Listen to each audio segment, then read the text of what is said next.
من هو عمر حمامي أو أبو منصور الأمريكي؟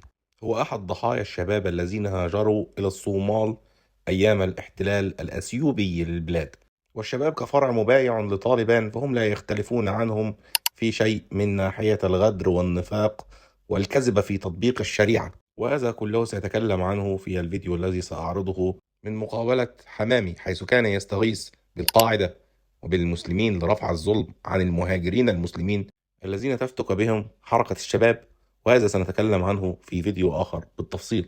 ولماذا هذه المقابلة مهمة جدا؟ لأن بعدها مباشرة قامت الشباب باغتيال أبو منصور، وأتباع القاعدة يبررون ذلك بأن أبو منصور كان مختلا عقليا. Seem to have a problem with Abu Zubair, the leader of Al-Shabaab. What's the cause of the problem? The cause of the problem is that basically he's left the principles of our religion, and he's turned the Shabab into an organization that oppresses every single Muslim in efforts to make him the next Siad Barre of Somalia. He wants to be the leader of Somalia, regardless of whether he's ruled by Sharia or by any other law. He's lost the entire principles for which we began jihad for. We had reports some time back that he tried to kill you. Was that true? Exactly what happened? He's trying to kill me because I know enough about his organization to know that he doesn't abide by the principles of Islam, and he doesn't want that to get out to the public, and then it might reach places like Yemen or Iraq or even Al-Qaeda, the people that he tries to court by pretending to be like them. Are you still with Al-Shabaab? No, I haven't been part of Shabab for quite a while now. So where are you now? Who are you with? Now I'm in the forest of Betrayal. And you know the U.S. government put a bounty on your head because they regard you as a terrorist. What's your response? I think that what's going on now, it might have something to do with that bounty. I think that since Abu Zubair, he doesn't really believe in the principles of Islam anymore, that it's quite possible that the reason why he's treating me in this way, and he's imprisoning my wives, and he's causing my children to be motherless and fatherless, I think it might have something to do with that bounty. How is that? I mean, what's your response to the U.S. government putting a bounty on your head? Are you a terrorist? Me, I'm definitely a terrorist, but I don't think that the United States are in the business right now of trying to turn down to shoot rockets at me. I think it's easier for them to just give the Shabab $5 million and tell them to hunt me down in their own land and put my wives in jail and cause my children to be motherless and fatherless and orphans. So I think there might be some sort of agreement between the Shabab and the Americans at this point. And so what are you going to do now if you are not a member of Al-Shabaab? Are you a member of Al-Qaeda? Who are you with now? I'm a member of the Muslims, and I especially am a member of the Muslims in Somalia. That's about it. I'm not a member of Al-Qaeda or a member of Shabab. But I do believe in following my religion, even if that requires me to use explosives or use AK-47, regardless of what it requires, as long as the targets are not people who are regarded innocent by the Sharia. Then I believe that it's jihad to fight the non-believers and to fight apostates. But I'm not at the moment affiliated with any group. So tell me exactly how Ibrahim Afghan and Ma'alim Burham were killed exactly. Tell me what happened. Me, by that time, I was obviously already in the forest, so I only have second-hand accounts. And obviously, a lot of the thing happened at nighttime while the antenna was shut off. So all we know is that the Shabab themselves have openly admitted that they were the ones who killed them, although they tried to pretend that it was Ibrahim Afghani and Rahman Burhan who began the fighting, which is completely false, because they used to walk through the streets hardly armed and without any guards or anything. They weren't prepared to fight at all. So they were attacked by the security forces of the Shabab, along with the army and the Hisba were there as some sort of cover for the security forces to do their work. So they killed them, and then they hid their bodies, and they turned back on the antenna, and that's all we know. We don't know much more than that, but that it has nothing to do with Islam, and it's only to do with propping up the position of Abu Zubair to maintain him as the leader of whatever land that still falls under his control. Obviously, you fell out with Al-Shabaab. You said you are not Al-Shabaab now. Would you consider talking to the Somali government and even to the United States government? Yeah, I don't consider speaking to anyone. At the moment, the only thing that I'm ready to speak with is my AK, and that includes the security forces of the Shabab and anyone who tries to protect the security forces of the Shabab. I mean, do you have enough forces to protect yourself against Al-Shabaab and the government? No, we don't have enough forces to protect ourselves. We have enough forces to do what God has made obligatory upon us to fight oppression with whatever means we have. And if we die in that path, then we're going to go to paradise, and that's the whole reason why we came to Somalia to begin with. But what are you fighting for now? What are you fighting for exactly? We're fighting for the law of God to be established on the earth, and Abu Zubair is standing in the way of that. He's standing in the way of the Muslims fighting the non-Muslims. He's standing in the way of the Quran and the Sunnah to be applied. Basically, what has happened in Somalia is that there's no longer any groups up for Sharia other than a few people who are either in the jail right now or in the forest.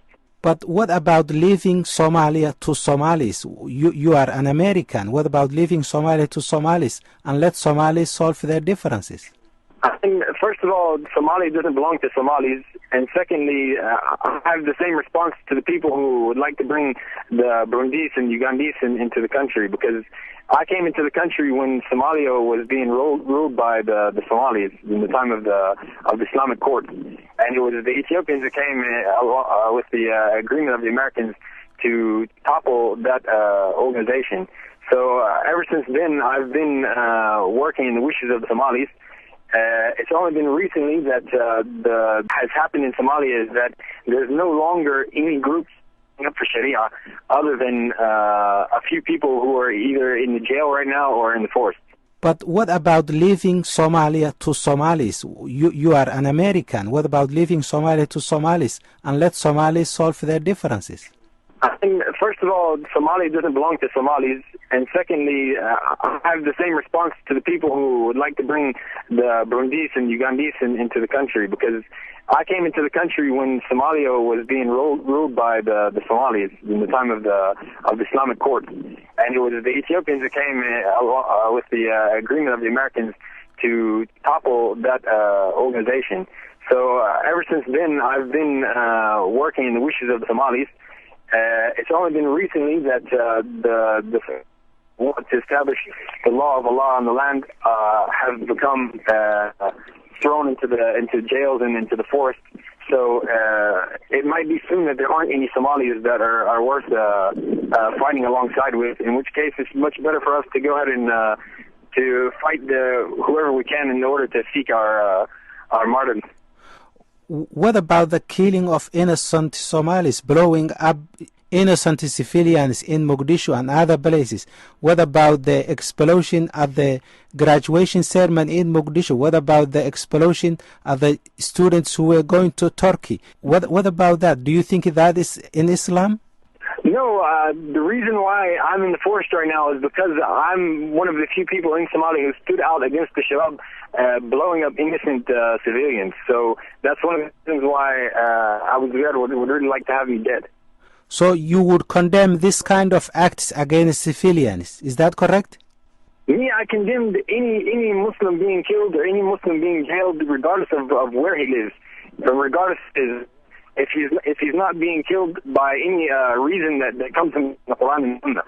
So if it happens to be in number of happens to be in America. Any Muslim that is killed or gone to jail, whether it's by the hands of the Shabab or the hands of the Americans, I'm against that.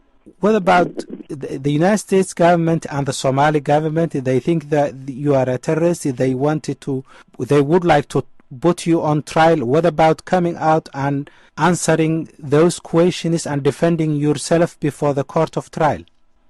Well, I mean, I'm openly not from the Shabab. I'm openly not from Al-Qaeda, but I'm definitely a terrorist. So they're just going to end up changing my sentence from being affiliated with Al-Qaeda to be just affiliated with terrorism. So it doesn't really matter whether I speak or not. As long as I'm to follow my religion, I'm always going to be a criminal in the eyes of Americans. What about coming back to your family here in the United States? That's definitely not an option unless it's in a body bag. Why is that? What have you got against the United States government?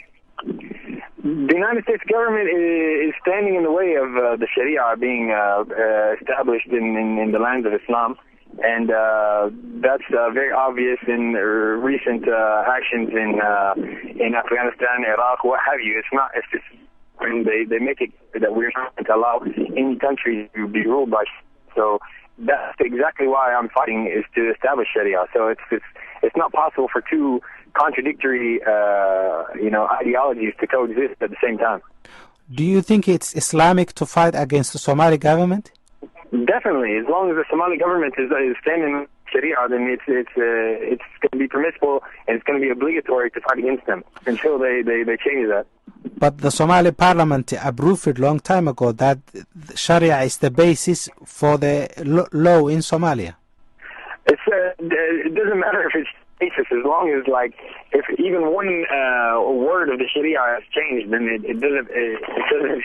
It's like being pregnant or not being pregnant. You either are or you're not. So you're either going to follow all the Sharia or you're not a Muslim anymore. Okay, I'm coming back to exactly your differences with Abu Zubair. What kind of a man is he? Abu Zubair is a man that is basically, you can sum up as calling him a control freak. He only cares about remaining in his position in power over anyone who calls himself a Muslim, and in Somalia or even in East Africa to control all of that. And if the Sharia comes in the way of those interests of his, then he moves the Sharia out of the way and he continues on with his interests. So what we're seeing today, especially causing my children to become fatherless and motherless, what we're seeing is the exact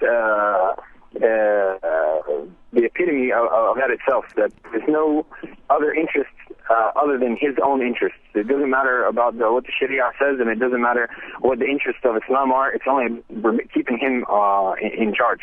So is there anything you can do about Abu Zubair?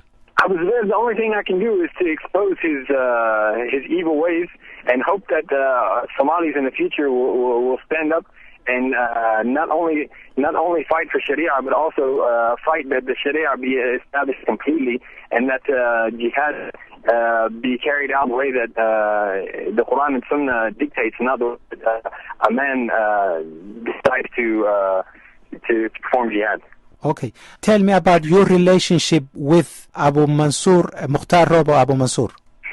Abu Mansur, he himself is also in the forest right now, and he's under threat of being attacked by Shabab daily because he himself is also against the killing of civilians. He's against the other things that Shabab do that aren't in accordance with the Sharia. But at the moment, he doesn't intend on doing anything about that other than sitting in the forest. And I don't even have any real direct contact with him these days because he's afraid that the Shabab might be listening to his phone calls.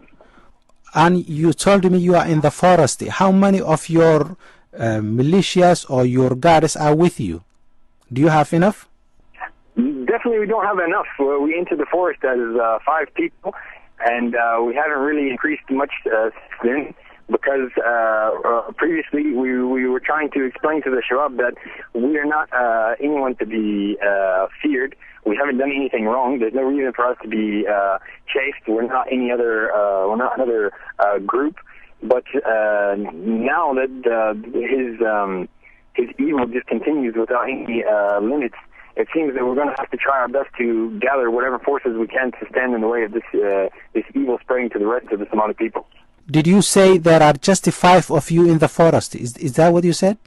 No, we entered the forest as only five.